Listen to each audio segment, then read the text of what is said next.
Pie and a pint. Pie and a pint. Pie and a pint. Pie and a pint. Welcome back to Pint podcast, and tonight we are going to be joined by ex-Chesterfield legend Gareth Davies, our first ever guest on the Pint podcast. But first, let's get into our score predictions before Gaz joins. So I said it was going to be back, and it is back. Team predictions: Derby versus Watford on Friday evening on Sky. Josh, what do you reckon that's going to be? I've only watched one Watford game this season, and I think it was the first one. First one, yeah. And I weren't overly impressed. Derby had that very good win at Norwich last time they played. I think they'll stick with it. I don't think they'll lose again. I'm going to go 1-1. Luke? I reckon you had your turning point against Norwich, so I don't think much of Watford. They've got a great squad for that league, but I don't think much of the whole kind of environment, the atmosphere they've got going on at the minute. I'm not seeing it, really. So I'm going to say 2-0 Derby. I just don't see us scoring from outfield play. I mean, Rooney, I'll be honest, he was terrible against Norwich. And then he popped up with a free kick. You just think, yeah, it's a stroke of masterclass, but A big turning point. It's all it needs. yeah, Sometimes. I'd love us to win, but I can just see a 1-0 Watford win. I do think Watford are just better than us. I think they've got more creativity than us. I think we're just lacking players coming back in. So, yeah. What's your prediction? Watford win on that. What's your prediction? I said 1-0 Watford. Oh, sorry. Cut that bit out. I'm not. I will. So, Newcastle Man United on Saturday, Luke. I'll come to you first on that one. What's your prediction on that? 0-2 to United. After 6-1, they'll win. It won't be vintage, but they'll win. 2-0. Yeah. Josh? We've won one game this season, and it's when I predicted us to lose 11-0. So I'm going to say 2-0 Newcastle. Ooh. Elaborate. So, do I need to? We lost 6-1 to Tottenham last time we played. Yeah, that went great. Because Martial got sent off. Oh, yeah, of course it will. Oh, he'll be suspended as well. Fantastic. And Igalo will have to play because Cavani is self-isolating. So We'd be better playing Rashford up top and putting Mata into it. we better play me up top than Igalo, but Rashford can't play up top because he's a left winger and Ollie doesn't believe in changing anything. Hashtag Pochin. So I've gone for Man United 2, Newcastle 1. I think it's going to be a good game. I think Newcastle are looking very good. But Man United, I think, will nick it. And I don't think it will be pretty at all. But, yeah, Newcastle, I think they'll bounce back after, and I think they'll be very safe this year. Along with West Ham, actually. £45 if you want to get it on Sky Sports pay-per-view. Please see our tweets about it. West Brom versus Burnley on Monday, Luke. How do you have your boys doing? If Ben Mee's playing, 0-1. If he's not playing, 0-0.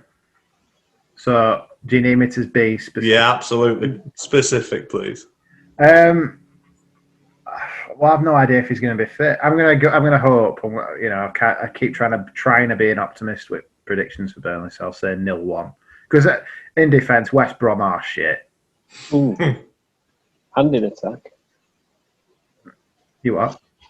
You said in defence this shit. Get it? Fancy. Yeah. Edit there. No, I'm not. A raggy 1-0 that goes in off Ashley Barnes' arse, and that'll do me just fine. Josh? West I'm Brom, going to Burnley. say West Brom 1-0. Soz. sols not sols. So 1-0 West Brom, and I'm going to go bang in the middle. Both teams score, 1-1 draw. I think both teams very bad. Sorry, Lou. Very bad. I mean, West Brom leading 3 against Chelsea and then losing. Then drawing 3-3. I mean, as what Luke said, they're teams that are going to go straight back down, aren't they? You can't be throwing away a 3-0 lead. So, and Burnley just ain't got going. I think they're going to find form later on in the season, but I think right now 1-1 draw. I'd take that just to get us a point on board at this point. Yeah. So it looks like Gaz is now ready for us. So let's welcome him in. So, hi guys, and welcome to the podcast. Thank you very much for joining us. And seeing as though you are on the podcast Pint of Pint, what is your Pint of Pint of choice? My pie tonight was steak and horseradish sauce. Very nice. And my pint is Moretti. Moretti. Solid. That's best guess we've had so far. Beautiful. I know, yeah. So just to start things off then, guys, if you could just run us through a bit of your career, sort of how you got into football, what was your earliest memory, and then how you sort of got scouted into Chesterfield? Well, I started off at Manor Rangers. One of my dad's mates actually asked me to turn out for Manor Rangers, and then that's how it was actually Barnsley that scouted me first. I scored loads of goals because I played up front and I was quite quick then. I don't know where the pace went after I hit puberty, like, but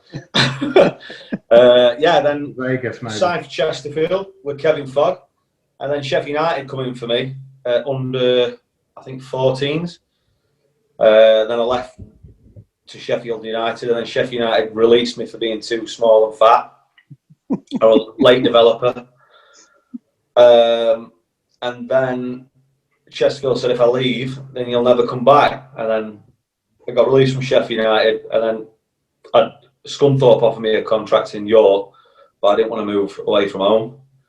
So I'm a bit of a mummy's boy, like. And then went on the building site, worked on that, and then played for Buxton. And then I got Neil Cluxon, actually, who's there now, asked me to say, look, would you be interested in coming to the Chesterfield College scheme?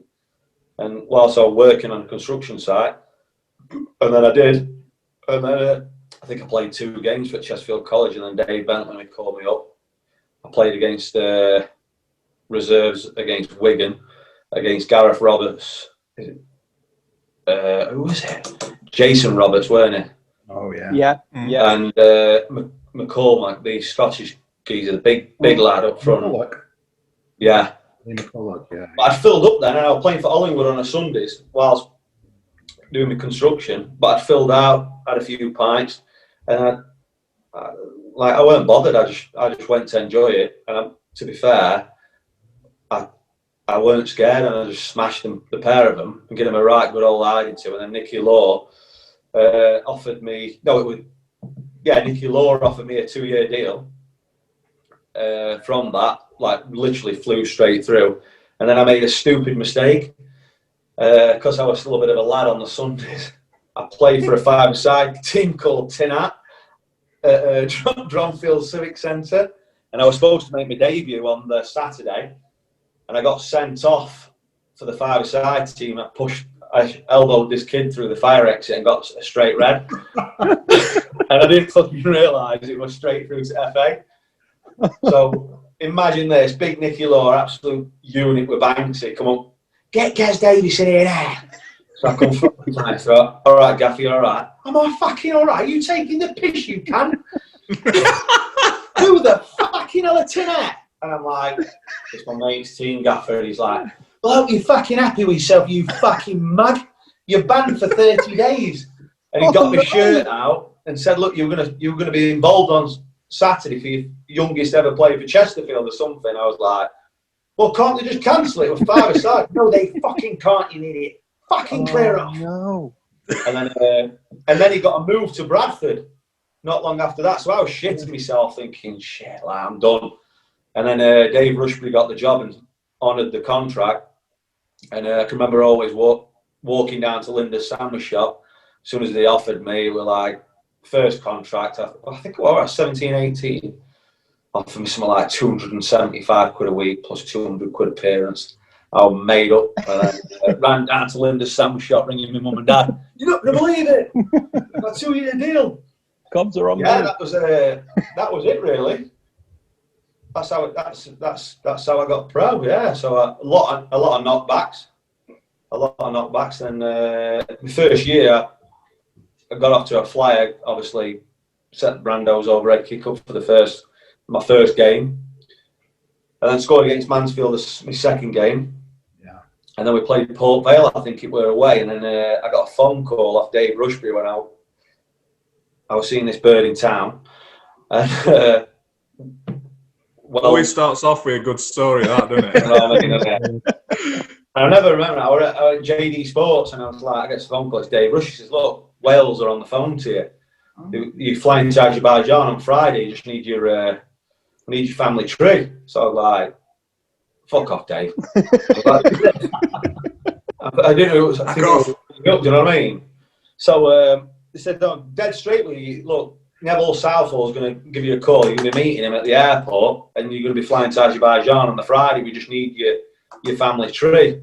Well, little do I know then, that's like, obviously I'll share the story. That's when I found out my old man was adopted, and it couldn't go that far back, so it caused a bit. But Yeah. we're open about it now and talking about it. Like, so it was a bit of a shocker. It took it as off, like, so. Yeah. But he had fantastic. My grandparents that brought my dad up were amazing, and yeah, so no regrets. I could have just been sat in a bigger house. You'd have to try and wedge yourself next to Neville on a flight to Azerbaijan. Do you know what I mean? That'd be difficult. Sorry, Nev. I was thinking, because I think as he's still playing, he's about 50, and I think they could turn out for under 21s back then as well. Like, but yeah, it's bit of a mad one, and then yeah. Well, there you go. I never knew that. That's how and then unfortunately I had a bad hip injury, which I got a lock sacroiliac joint. So basically, my left bum cheek bone idle and just locks up and then puts me completely out of line. So I had to do a Lily Shaw for like 4 months, and that's why I had to retire when I was probably 25, 26, I think it was. At full-time football because my body just couldn't handle it anymore. That's when I moved on to Halifax, where Chrissy Wilder, who's at Sheffield United now, cracking manager, and then did the rounds like Boston, Matlock, Belper, back to Matlock, and all that good stuff, whilst I was setting a business up like part-time. Decent. Would he, so you said Chris Wilder there, I didn't know that you played under him. Is he standout manager that you've played under? Did you ever imagine? I think he's I liked him and Roy McFarlane, to be fair. Roy were good, a very good people manager. Whereas Wilder, his levels were, you always knew he was going to kick on. He took no shit. Like, you didn't know how to get it. You'd come in and be like, right, I don't even want to look at you. Get in the fucking shower now. Have a cold shower. I'm not even going to speak to you. Because at the minute, I'd rather you miss his fucking play. That's what it'd be like with the lads. Really? And then you'd laugh at thinking, what, do you think it's fucking funny? And we're like, no, I don't know. That look though, Annie, I can fucking see that. He's got we're joking. We're joking. Them little eyes that you can imagine piercing, yeah. Oh, mate, it'd be brutal. But his expectancy levels are just right up there. And same as Alan Nill. Well, they're best friends, so two cracking managers then. Did he play a weird system then as well then? Was it like that? Because they play such an odd, expansive system to Sheffield United. Was he being... Yeah. No, he didn't, no. He, to be fair though, I think a lot of managers have their own ethos, and I think you just work with what you've got currently, if that kind of makes sense. Yeah. Where at Halifax, we were a massive club. We shouldn't have been in the National League then, and which were the conference, paid big money, as good as a football club do a full time. So that was his advantage of that.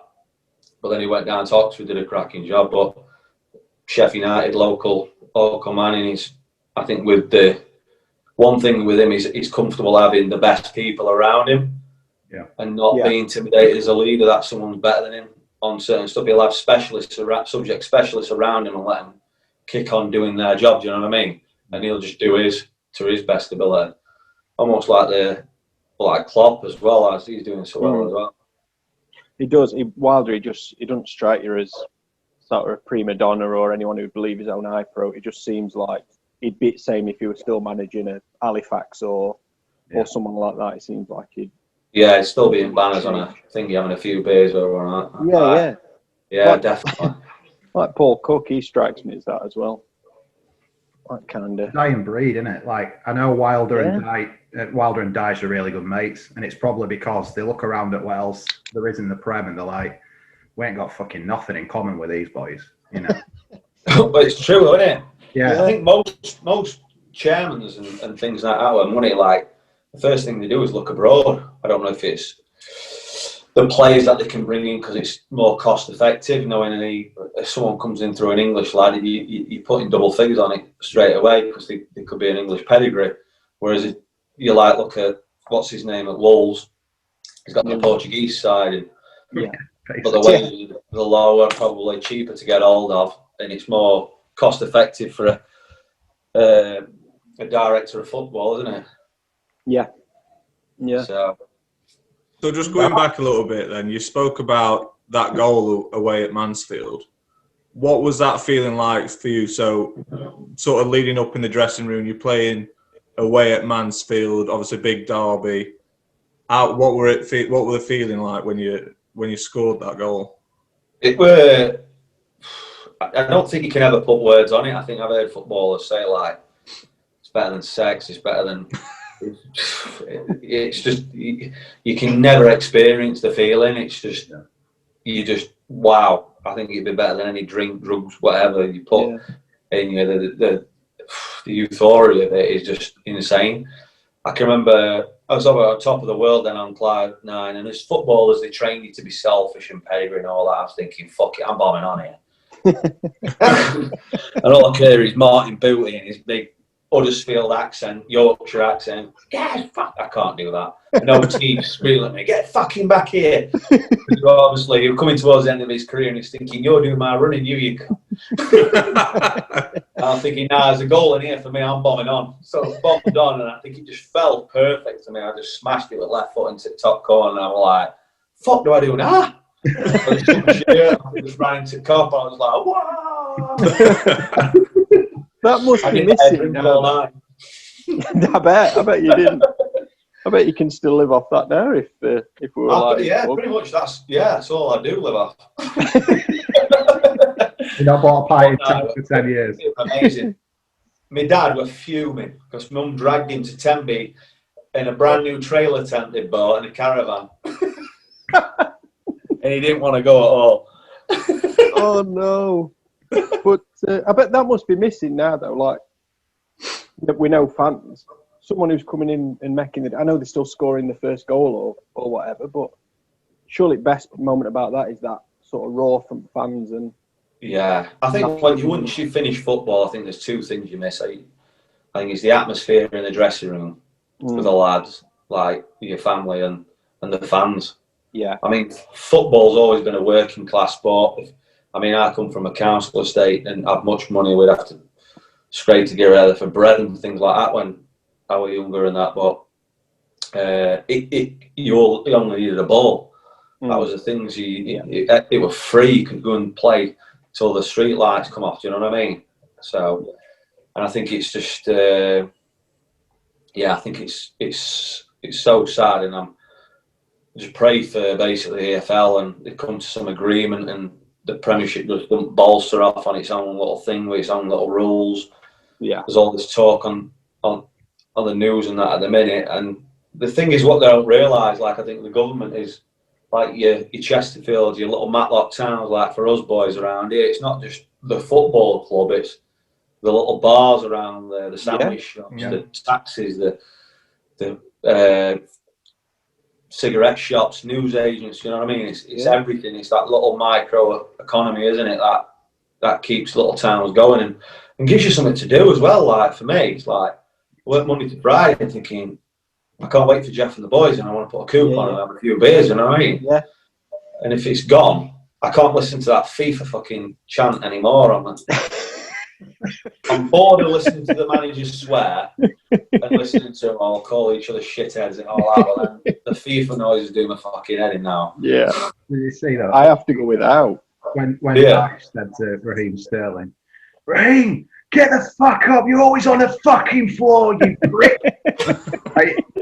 That's the plus to it, because just hearing that one, brilliant. It is good, isn't it? So good. It's been better than I thought it would be, because whenever before you've seen like, if fans haven't been allowed in because of racism or whatever, you've seen it. Like England played a few games, haven't they? And it never felt right. But when it come back, it's better than nothing. Yeah, at least we had something to. Yeah, I think everyone's just like, we're so worried about work, money, family, depression, getting ill, all this mixed rumours. I think it just picked it up, didn't it? Like just anything were better than nothing. Yeah, because we're such a football-orientated country, aren't we? It's so good for all mental health, really. Just takes of course it gives you that escape, doesn't it? Yeah. Yeah, it does massively. Yeah. So you've played. I'm going to say you've played in a testimonial, didn't you, against Man United as well? I think Chesterfield won 4-0, and you played against players like Roy Keane. Chesterfield didn't win 4-0. Chesterfield won 4-0. I'm sure they won 4-0, didn't they? The testimonial. Man United did. We got battered. Oh, you got battered 4-0. I think we got battered 5-0. We're at 5. Yeah, Well, the reports online are dodgy then. I think it were. Who wrote that? Well, we found Who was it? McFarlane wrote that.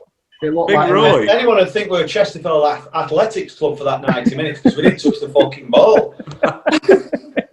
We were just running. I'll tell you a funny story about that. If you can get Chrissy Brandon on here, ask him about his coming together with Roy Keane. He absolutely shit it. So Brando, obviously, small man syndrome, thinking I'm fucking going to leave one on Canio, didn't he? So he does. And he's just looked at him like that. Oh, you want to make a bit of a fucking name for yourself, do you? And he's like, you what, dickhead? Fucking carry on. Something like that. And he's like, who the fuck do you think you are? And after that, he just kept following Brando around the pitch. Everyone can get all of that video, watch him. And Brando starts at the end, he starts going, Ref! Ref! He's just trying to punch him. And he's just following it. So the ball's over there, and everyone's shouting, Kino! And he's just following Brando like, he's trying to punch him in the fucking head. Oh, that's fucking amazing. So after the game, he's hiding, and then in the old Saltergate, into the first team dressing room, it was a sliding door, like your grandma's doors. Right. And we're all sat there, like, trying to get a breather and all that. The fucking door slams open and Roy Keane walks through with no top on. And everyone's just gone, here we go. And he just walked straight over to Brando, and Brando's like, literally, his arse has dropped out. And he's gone, sorry about that, lad. Shook his hand and gave him his shirt. Oh, did it? You know. And as soon as the door shut, we was all like, you shit! He's like, I didn't see any of you like fucking standing up and helping me. But you know when you've got, like, he's my favourite player of all time, but you know when you've got someone that he just walks into the room and you just feel, you don't even have to, you can just feel him, you know, the aura of a leader, like. Yeah. So I met him down at Lewisham when I was in my rehab, and you could just feel him walk into the room, and he's fucking unbelievable player. Unbelievable. You were unreal. Yeah. United are missing that now. Like. No, he's not been as good. He watches this, though, so be careful. He'll be storming into your room in a minute. I like Roy. After this and say, is the obvious next guest in here now, really? He is. He's going to have to be, isn't he? If he don't come on, he's missing out, really, isn't he? I swear as well, when I was doing my rehab down at, it was like the old St George's Park, Yeah. So I was down there for about 4 months building it up, and he was doing his UEFA down there, and he sized some kid apparently just in doing the lessons for the UEFA. What, just like utterly annihilated? Apparently, an ambulance had to come down and pick this kid up and take him because he kept bothering him every day about, will you sign me this, Roy? Because that's when like the general public apparently could go and do the badges. Like they stopped it now, and it'd be like footballers only, and then the general public. So they're mixing him. This geezer apparently just kept asking him to sign shit all the time, and he just fucking went through him. Apparently, I have to ask him about that, whether it's true or not. You know, it sounds amazing. What United lads like in general then? Because obviously, I guess they didn't understand. Because was it John Duncan's testimony? Was that right? Yeah, that were it. Yeah. Yeah, it were. Yeah, What it was was spot on, mate. Like Everton, like down to earth. Apart from you seeing all YTSs walking around with about 15 Rolexes on each arm. They didn't dare leave them in change room. And you seen Barthez and it was Fabian Blanc. Yeah. Smoking outside. Really? Really? Yeah. That's gone And now. We saw a picture at squad before game, and Blanc looked so fucked off to be there. All the rest were proper buzzing, like Van Nistelrooy's got. What's the stood background like this? Then you got Blanc, like World Cup winner. Yeah. About 80 grand a week, thinking I'm coming towards the end of my career. What the fuck am I doing here? Yeah, just looking around like, the fuck's this? This is like my back garden. I bet he's got a bigger back garden than Solid. Probably has. He's got way more acres than that. Good partnership for Chesterfield, though, that. Wardy and Leicester. When I first when I went to Saltergate for the first few times with her, and decent team, really. You'd say underachieved. It should have, with them two strikers. Yeah. Yeah, them two were quality. Him and Jack, really good. But Wardy kicked straight on after that, didn't he? Yeah, he did really well. Yeah.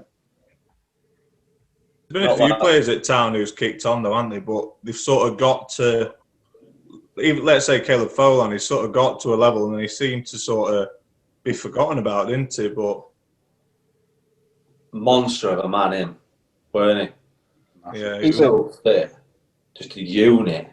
He's I think he's set up his own company now doing massaging and that now, isn't he?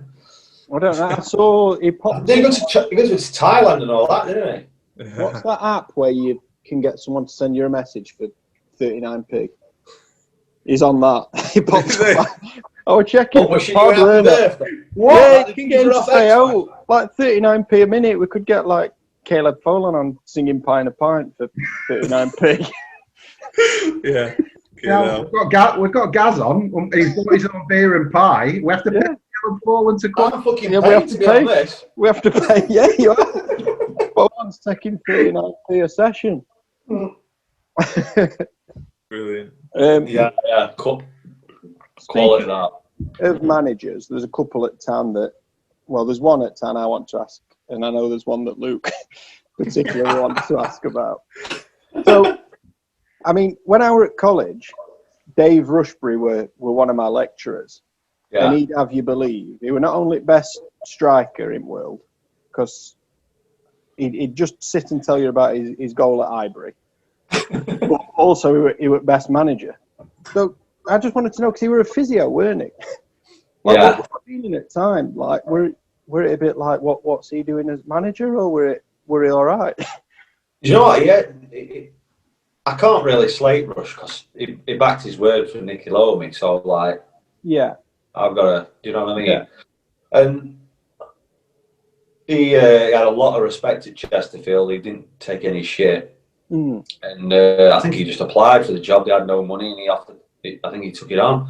But you can remember, we went unbeaten from like in the top top six for ages, didn't we? When he were in charge. Yeah. And I think he just. I think Rushy is just. I don't think he's as confident as he makes out. Right. Okay. But I think I felt a bit sorry for him because we went on that cracking run. We were right up there. I mean, we were out every week, every month celebrating, doing like well. And we got bonuses for being in the top 6, so I was like, fucking brilliant there. and then we lost a few games, and I think the fans turned on him.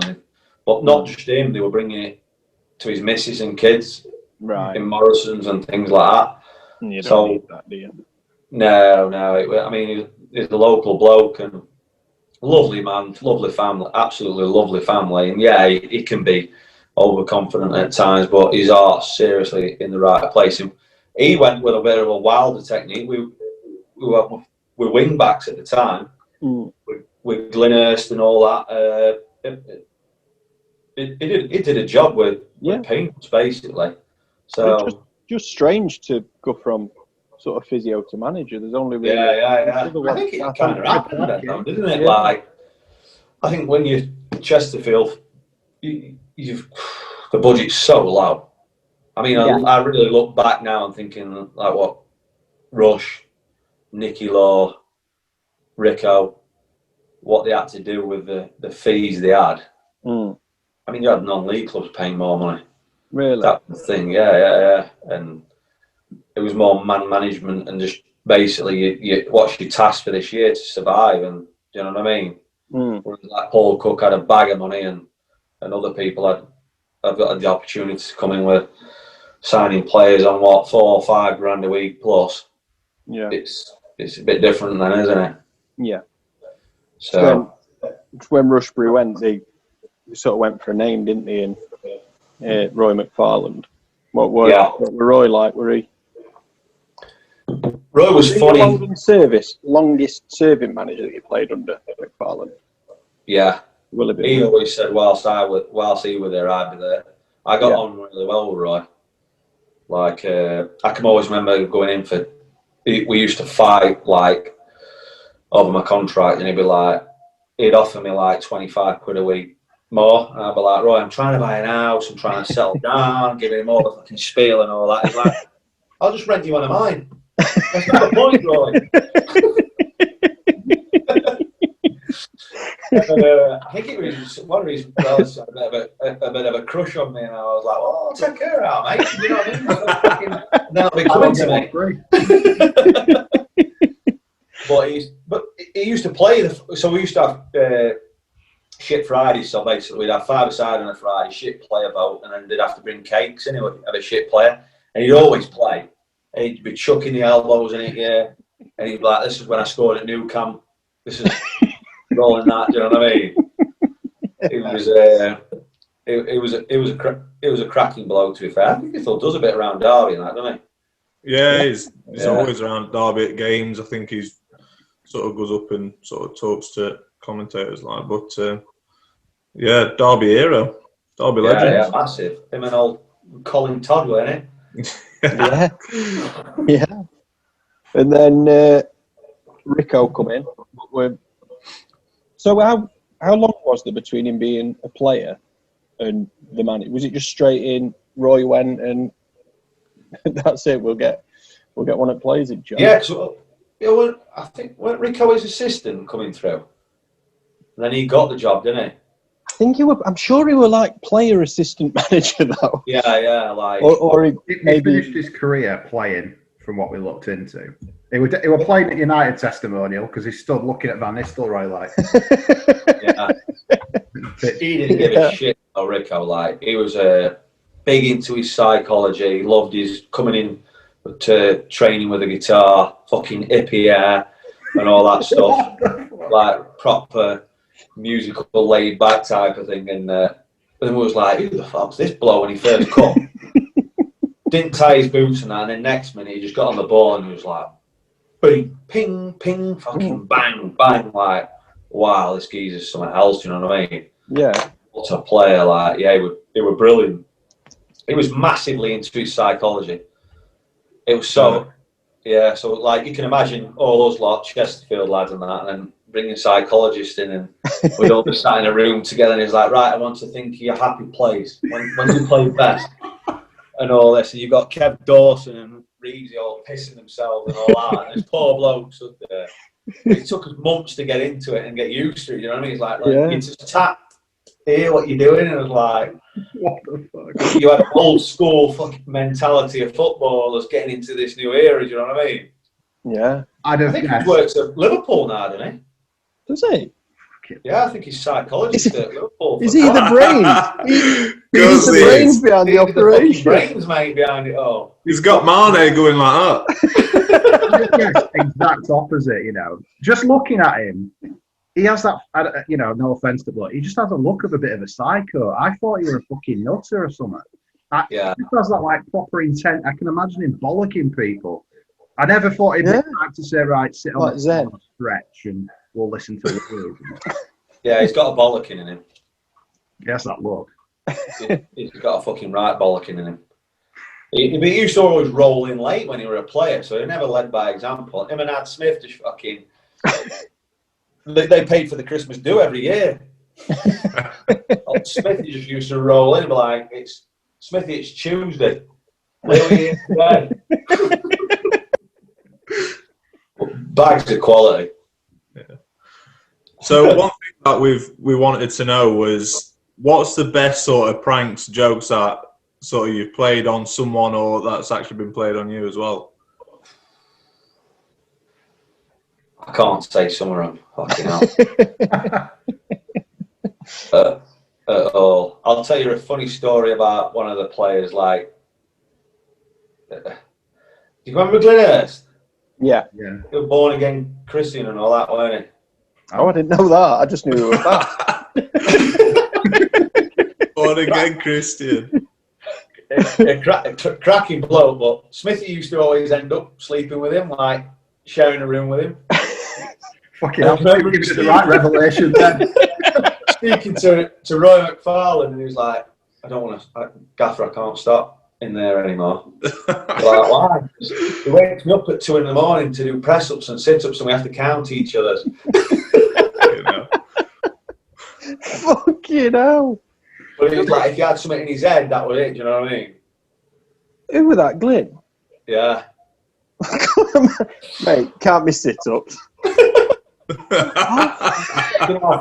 got tranny in tomorrow. Oh, that seems so much goes on. That must have led to that Luton goal in last minute. Everett flick on. Yeah. And sit-ups on. I can't remember if it were Reevesy. They hid someone's car once. I think it was. Can you remember Ingledow? Yeah.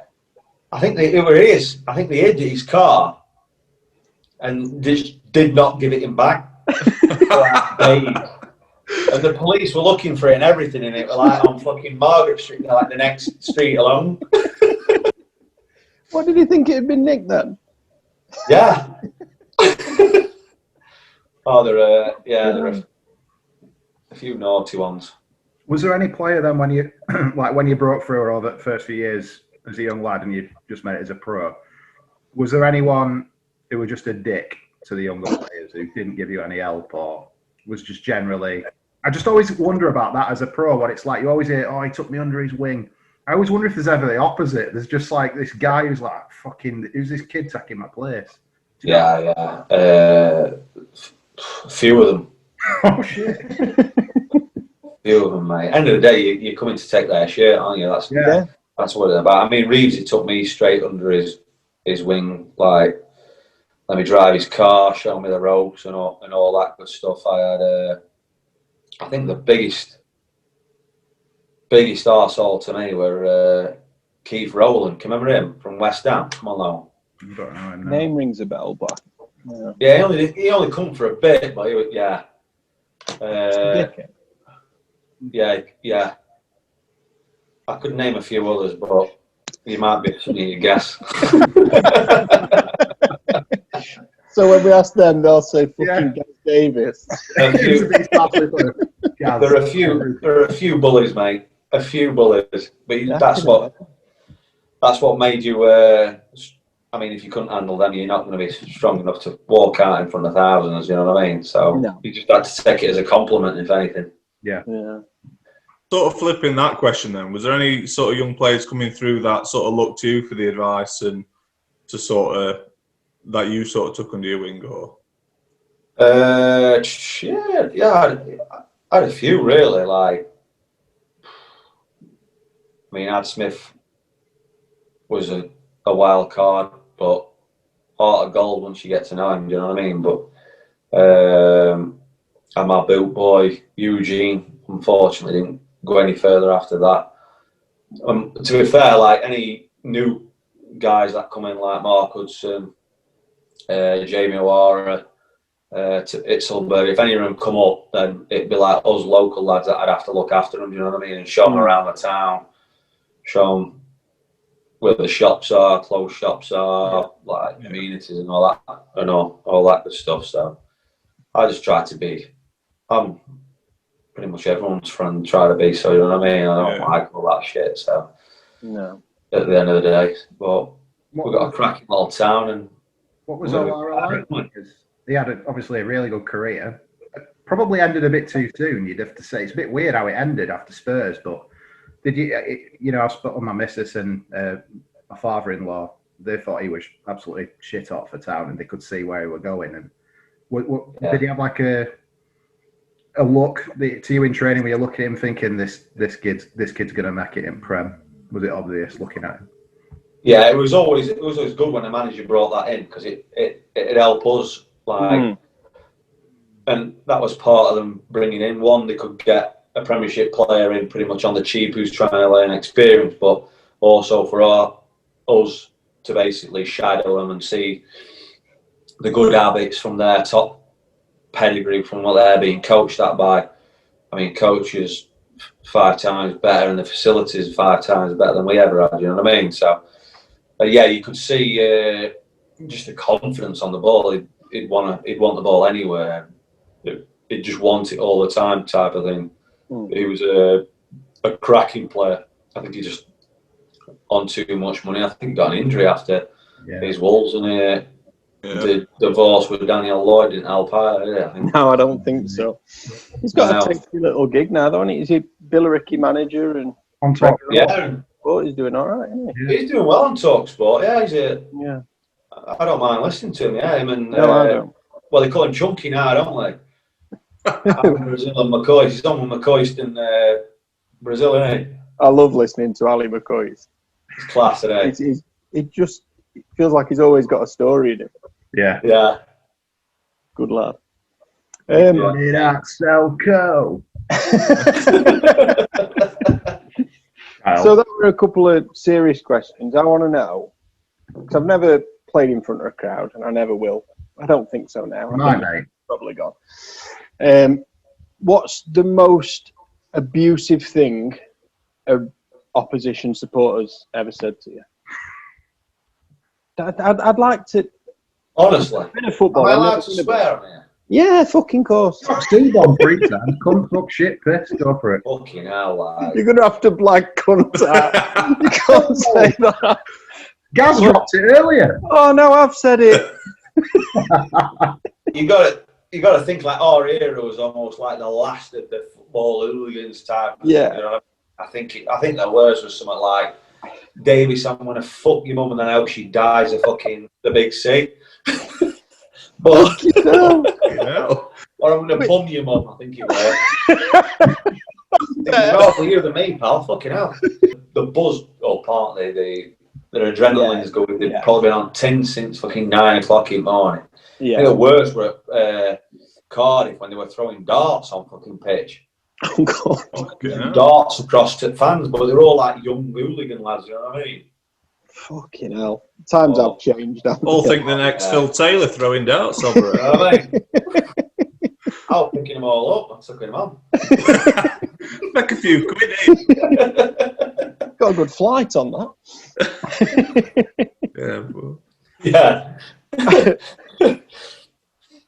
So we'll move on. So we've put something together. We're calling it the Pro 5. So we're going to ask you sort of 5 career questions.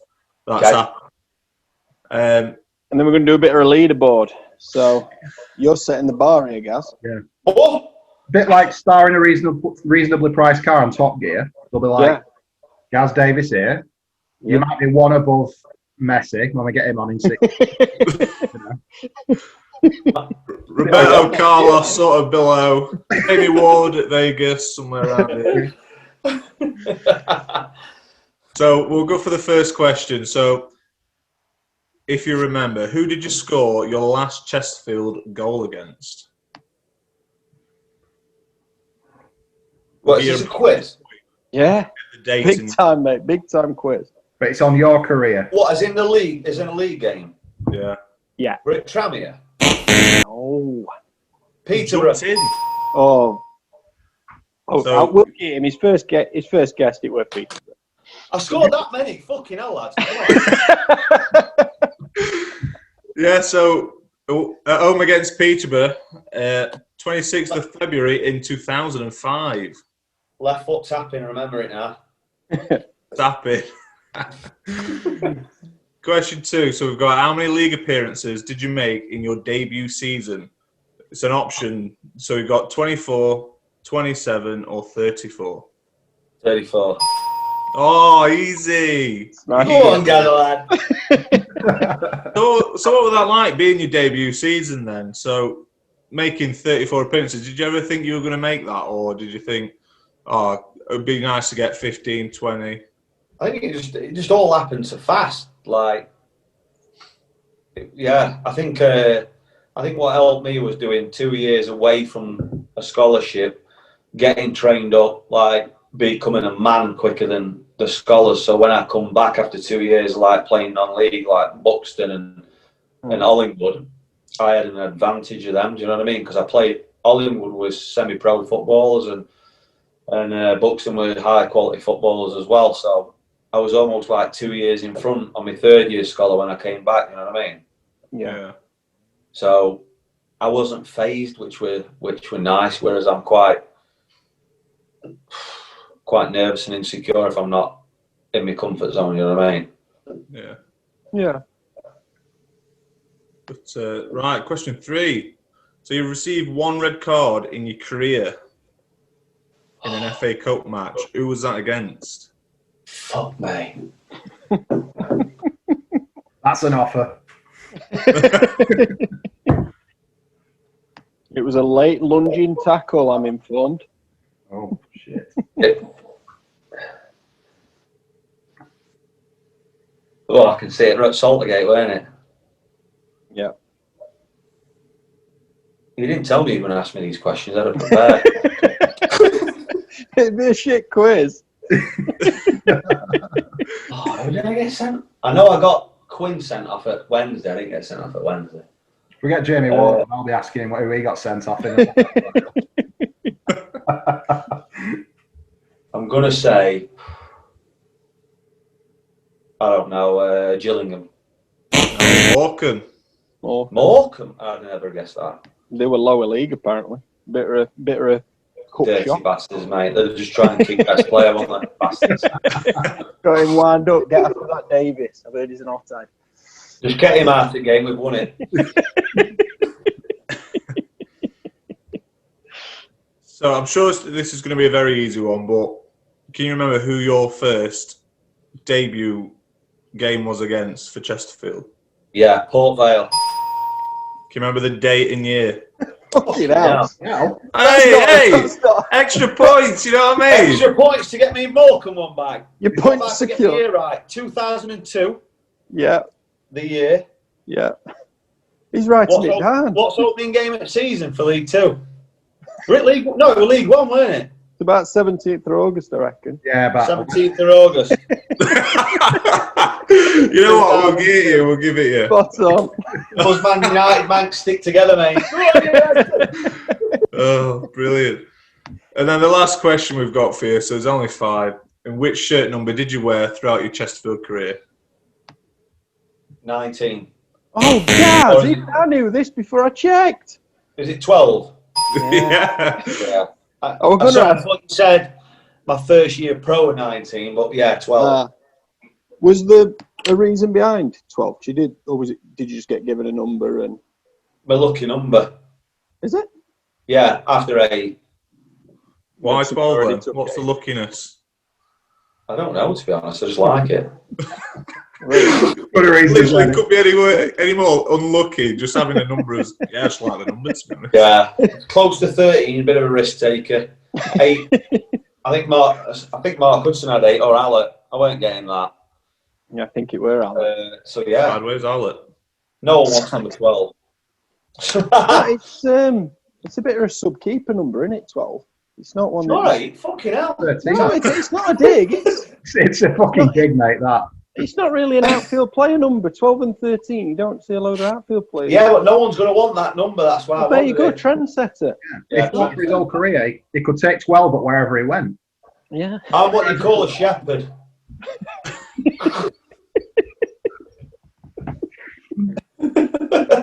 So get that down. War 12 costs of shepherd. That's 5. That 5 out of 5. Try and get Messi to beat that fucker. Yeah. He can't even speak English.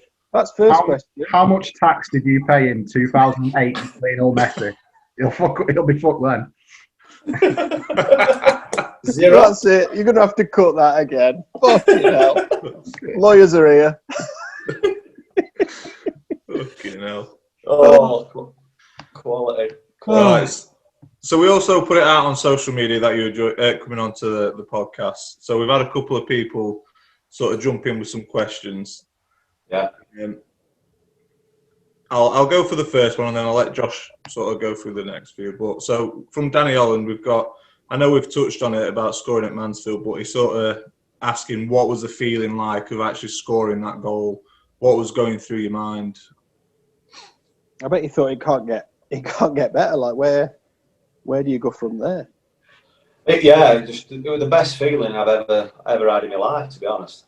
I mean, I've got an 8-year-old daughter, but better than all that. Yeah. No, you're not. You're not, Gaz. You're But not. serious. I've got kids. No. It's the best. It's I think being a local lad from Newbold, Dunstan area, growing up, listening to all you could hear is Bruno from the park, and then wishing just to step foot on Saltergate, and then obviously, we're absolutely incredible in front of our fans as well. Yeah. It was just out of this world. It's like you can't describe the feeling. It were amazing. So it was great for me and my family. Is that your top memory then? If you had to pick one from football, would it be that? Yeah, I think so. I think Yeah. by far, yeah. Well, it's not a bad one, is it? Yeah. Is that your first Just time playing there as well? To finish him off, yeah. Yeah, Field Mill, yeah. Quality. Next one was from an ex-Chesterfield player, Ollie Banks. And I feel like there's a story behind this question. Oh, We've God. got Ollie coming on in a few weeks, so you can get your own back then. He wants you to explain the reason behind your initials at GTD. GTD? That's what he said. He said, can you explain the initials? Oh. This just grew legs, this. So I had a Golf Turbo Diesel. And it was like, why have you got your initials on your car? And I'm like, I fucking hadn't. And it's like, what? You are? You're obviously being big time. You got GT. I said, no, it's a fucking Golf Turbo Diesel. So it, so it like stuck that Gaz Turbo Davies in there. Oh, wow. And if you want to play, when he gets on, ask him who the longest in the shower is. Get that down, Nick. We'll save that one. So we've got Jason Foster, and I know this is touching on your Sunday League career now. He wants you to explain your role at the heart of FC Britannia's defence and the success they've had for the past decade. I know we briefly touched on it. You're doing all right, aren't you? Yeah, we're doing all right. I think, there's no cup games this year, unfortunately. So we won the treble. Yeah. Just the rock at the back, mate. Carrying Fozzie. My back's, I don't know how my back's holding up, to be fair, carrying Fozzie in the kneecap. And Mickey Harcourt on that. But, So it's all down to you, is it? Is that what we're saying, the success? Yeah, it is. Yeah. It is, yeah. I mean, when they're rolling in at fucking 4 o'clock in the morning and trying to play football at 10, and they just look like a bag of shit. They've just not got that pro mentality, have they? That's what they're missing. This is it, mate. They're not living right. Just not living right. We've had one on Twitter. I think you might have seen it because he copied you in, but from Adam Barnes. And he said, what were it like playing against proper players like Paulo, Canio, Joe Cole, Michael Carrick, Trevor Sinclair? So obviously had that big game. We've touched on playing United anyway, but were they just a class above when you come up against? I think when you've got a bunch of players, all that ability all together, it's just, yeah, and they all just in sync. It's all singing from the same hymn sheet. It was weird that, because I bumped into him for work and I met him, and he actually gave me the ticket, and he went to Saltergate, and I'd never met him before, and he was like, look, I actually come to watch you. I'm a West Ham fan, and I've got a bit of memorabilia for you, and he gave me the ticket, which were nice. And I was just buzzing that day because I hated marking people with pace. And they put Trevor Sinclair on right-hand side, so we were obviously against left full-back, and Canio come onto my side, and I thought, you know what, I'm fucking happy with that. Yeah. The last thing I want to be doing is chasing him. And then I was thinking to myself, hang on a minute, guys, you're speaking about Canio here. I was just that grateful that I did swap sides, and obviously they thought about it, thinking, Trev, you ain't going to get around him, mate. Yeah, that's it. We'll have to do game plan based on that. And then you just know, you remember he used to do his chop. So you did a Paulo chop, and you just knew it were coming. But you think, all I can hear is Gaffer in my head, you fucking stop that cross, I'm going to have you wring your fucking neck, you know what I mean? So I think, I'm going to stick my leg out. So I've gone to stick my leg out, and obviously he's chopped me. Yeah. And then I'm thinking, I fucking knew that were coming, but all I could do was Gaffer in my head going, do not let him cross it. Do not let him cross it. They're too good. And then, so I thought, right, he's not going to fucking chop me again. I've struck back like that. I'm thinking, oh, Canio and the Gaffer winging in my head. And he's done it to me again. And then all you could hear was the poor young inexperienced Gareth Davies there getting shown by a masterclass. I'm thinking, no, if Roy weren't in my head, I would have fucking done it. I'd have got him first time. Yeah, but you just knew it was coming, but it doesn't matter, he still fell for it. Yeah. I think people just like that. They just got that something else, like that bit of magic that you can train with him, but they've just got that magical touch. You know what I mean? Yeah. Was he best he played against? Would you say? I think he's up there. Yeah. Well, to be sort of directly up against him, it must have been. Yeah. There's a few good players that we had, Jamal Campbell-Rice were an horrible person to mark. Horrible place to burn, didn't he? Yeah. And a guy, can you remember a guy who come to Chesterfield for a bit and then went to Sheffield United, did round Chris Bettany? Yeah. What a player. Just psychologically, just didn't have what it were to hit that level. I think that's the biggest thing you need. It's almost like 60% psychological, 40 physical. Do you know what I mean? Yeah. Some class players, but I think the Canio's up there. One of the hardest I played against. To mark. Yeah. So you touched on it there, like players who you thought might go to next level and haven't quite. Who's one that you thought he's nailed on to be sort of top player, but never quite made it? I could list no end. Yeah? Yeah. I think he's probably one of the best skillful wings I've seen up there. Chris Bettany. Steve Johnson, who was a Sunday League player. There's players for us like Tux, Nico, Fozzie. Like, I'm not being funny, all could, with a pedigree and the right training, could easily do a job. But have they just been unlucky then, Gaz? Do you think in not getting? I think so. Yeah. Whether scouts are in this area not looking at that. for me, I mean, look at Vardy, fucking hell. Yeah, yeah. At Stocksbridge, going out on a Saturday night and somebody's like playing for Stocksbridge and they're there. I think Still necking Skittles now. Yeah, I think it's just the pressure of these clubs daren't take a risk on it because the margins are that fine and the figures are that fine. Whereas if they could, I mean, there's some good local players there that could easily kick on. You think Town would, though, wouldn't you? You think Town in the predicament now where obviously trusts took over and that they're not going to be splashing big money. I think they're just that scared of obviously. The problem is with now, they're probably lucky if they've got 3 or 4 games. Yeah. And they're out. I mean, if you're not winning 3 or 4 games now, you're out. They can't afford to risk it any further because the financial forecasts and things are just at risk. So they're so tight, aren't they? The margins they're running on. Yeah. Which is a shame, really. It is. You'd have a lot more local talent coming through. Because fans love that anyway, don't they? If you can get a local lad playing for you, they'll give them more time, don't you? Because it means more to a fan. You know, if you've got someone local coming through and they break through, it means more because you know it matters to them as well. Oh, massive! Like, look at Luke now, Rawson. Like, yeah, it's great. Scored a fucking cracking goal. Yeah, great to see. That's all. It should be happening more and more. Like, I know his dad, and he's. I love seeing it, mate. I think it's great. It should be happening more. Yeah, it definitely should.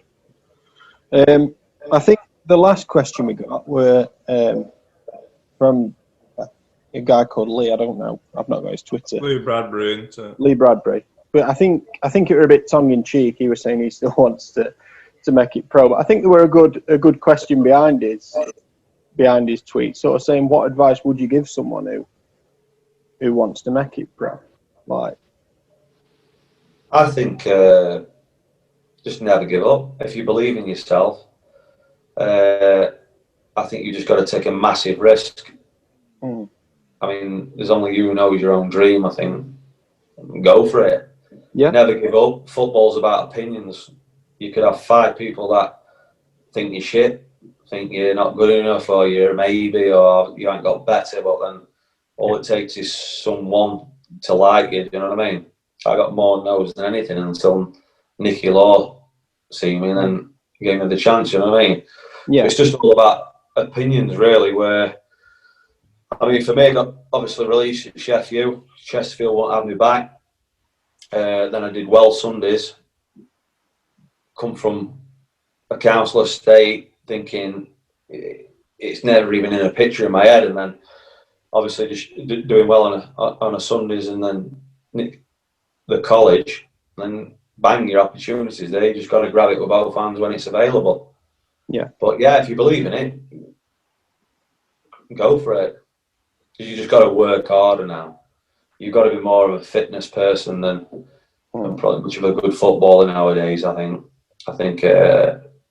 it's more about physique, fit, pace. You've got to be more of an athlete than I think a player nowadays. Yeah. For me. Class.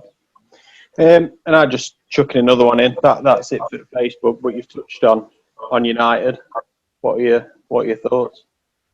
I think Poch is just round the corner. Yeah. I get rid of Pogba. I don't think he's a good ethos in the dressing room. I just get the feeling ever since he's been back. I just think he's not a United player. There's not enough leaders, and I think Everett did touch on a good point, like giving Maguire the captaincy because he would know leaders in the club. But I think he's done right giving it him. But it also stands out that there's no leaders in the club. Yeah. I think Fernandes is a cracking signing. I don't think we should get Sancho. No. I don't know why we didn't smash the bank for Haaland. Wow, what a player. I think get another centre-half in, another winger, get Haaland in, and probably Poch. Yeah. It's time, isn't it? I don't think it's far off it. I think it needs to get rid of some dead wood. It just needs to clear out like your Lingards, your Jones. What's Phil Jones still doing that? Picking up 120 grand a week. Smalling, fair play to him, gone to Rome. Yeah. Like, you know what I mean? Rome, just move on. Like, go. If you want to play, go and play somewhere else. You know what I mean? He's becoming David May Mark II at this point, isn't he? Yeah.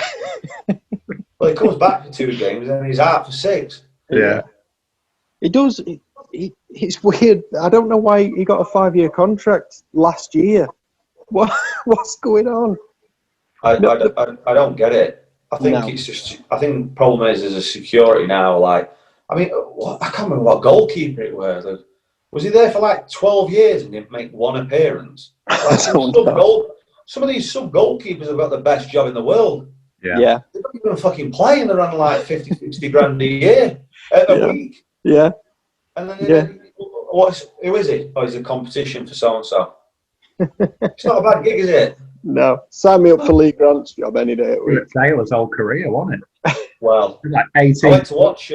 Was it? I think United played. No, Leeds played Derby, and fucking, he had a torrid game. Next minute, he's going to move to Man United. I'm thinking, it's the best thing that happened to third choice keepers. This English quota thing, homegrown thing that they brought in it, because everyone started getting third choice old English keepers in. Like Rob Green went to Chelsea, Scott Carson went to City. I know. Great time to be a third choice keeper. Get your gloves He'd be on. first choice keeper at Derby now, though, Scott Carson, which is baffling. He would be, yeah. He still would be last year, this year. I don't get it. Can't blame Rob Green though. Do you remember when they won? Was it Champions League or Europa? Europa. Yeah. He was front and centre, weren't he? Fair play. Well, Lonergan. I would have known you. Andy Yeah, Liverpool. definitely. Champions League. Fucking travelled to Baku. I'm holding trophy. Yeah. It's not doing what John Terry did, isn't it? Yeah, that's true. Sleeping with it and that. Oh, Quality. On Friday, Derby are playing Watford. What would your score prediction be for that game? 1-1. 1-1. Lovely. Saturday, Newcastle versus Man United. Horrible. It's going to be Andy tough. Carroll That. hat-trick. I tell you what, he's done a great job, Bruce. yeah, he has. Good I signing think. this summer. Most underestimated manager, I think he's done a cracking job. But is it at Newcastle? At Newcastle, yeah. At the Toon. At the Tun. I think 2-1 Man U. Back in Ollie. He wants then- Poch 1 minute, he wants Ollie in next. Then Monday at 5, West Brom against Burnley. In 6 pointer and a half. This It is for you, isn't it? massive. Oh. I'm going to go 1-1 again. I'd take it. He's gone safe. Proper fence guy, aren't you guys? That's funny, aren't I? No, but thank you very much, mate, for coming on. Massively Yeah. appreciate it. Thank you very much. Yeah, you Hey bet. lads, I wish you all the best for it. It's been a right laugh and it's been good. Thank you. I loved it. Cheers, We'll Paul. have to get you on for a Christmas special. Yeah. Yeah, We'll do it. dress up, fancy dress. Fancy Oh, yeah. dress, Christmas outfits, full lot for Christmas. Can we try and get it in a pub? I've got mince pies already. Yeah. There we October go. 12th, everyone. Lying. Pie and an elf. Pint. Make any sense. Pie and an elf. We'll go and get it local. A Christmas Think of anything that special. rhymed. We'll have a word with Johnny Ray at Brit. He'll sort us out. Yeah, There we go. yeah, There that we would go. be decent. Sad. Guys, thank No. you very much, mate. Thanks, It's been a pleasure, lads. You stay safe. Take care. Thank you for having me on. I appreciate You it. too, mate. You, mate. Cheers, pal. Pioneer